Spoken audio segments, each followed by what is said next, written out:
কল্পনা করুন, অফিসে বসের সামনে বড় একটি ভুল করে ফেলছেন। সবাই ভাবছে এবার হয়তো আপনি ক্ষমা চাইবেন বা ভীষণ অস্বস্তিতে পড়ে যাবেন, কিন্তু ঠিক সেই মুহূর্তে আপনার ঠোঁটের কোণে ফুটে উঠল এক চিলতে হাসি, অথবা কোনো দুঃসংবাদ শুনে কিংবা তীব্র ঝগড়ার মাঝেও হঠাৎ আপনি হেসে ফেললেন।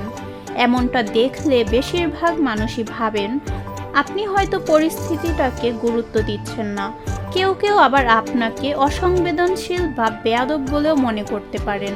কিন্তু মনোবিজ্ঞান বলছে এই হাসির পেছনে আনন্দ নয়, বরং লুকিয়ে থাকতে পারে তীব্র মানসিক চাপ। এই ধরনের হাসিকে বলা হয় নার্ভাস হাসি বা নার্ভাস লাফটার। এটি কোনো খামখেয়ালিপনা নয়, বরং কঠিন পরিস্থিতিতে মস্তিষ্কের একটি অবচেতন আত্মরক্ষার কৌশল। যখন আমরা হঠাৎ ভয়, উদ্বেগ, লজ্জা বা অস্বস্তিকর পরিস্থিতির মুখোমুখি হই, তখন আমাদের মস্তিষ্ক একসঙ্গে অনেক আবেগ সামলানোর চেষ্টা করে। সেই চাপ কিছুটা কমানোর জন্যই অনেক সময় শরীরকে হাসার সংকেত দেয়। অর্থাৎ এই হাসি আসলে আনন্দের প্রকাশ নয়, এটি মানসিক চাপ সামলানোর একটি স্বাভাবিক প্রতিক্রিয়া। গবেষণায় দেখা গেছে হাসি শরীরে এমন কিছু রাসায়নিক নিঃসরণে সাহায্য করতে পারে যা সাময়িকভাবে চাপ কমাতে ভূমিকা রাখে।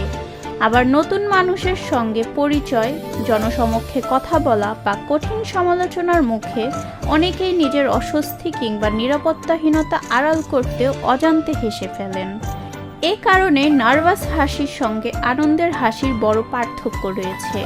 একটিতে থাকে ভালো লাগা, অন্যটিতে থাকে ভয়, উদ্বেগ বা মানসিক অস্বস্তির বহিঃপ্রকাশ। তাই পরের বার কাউকে কঠিন বা শোকের মুহূর্তে হেসে ফেলতে দেখলে তাকে দ্রুত বিচার করার আগে একটু ভেবে দেখুন। হতে পারে তিনি ভেতরে ভেতরে এমন এক মানসিক লড়াইয়ের মধ্য দিয়ে যাচ্ছেন যা বাইরে থেকে বোঝা সম্ভব নয়। আর যদি এই ধরনের নার্ভাস হাসি বারবার আপনার ব্যক্তিগত বা পেশাগত জীবনের সমস্যা তৈরি করে, তাহলে একজন মানসিক স্বাস্থ্য বিশেষজ্ঞের সঙ্গে কথা বলা হতে পারে সবচেয়ে কার্যকর পদক্ষেপ।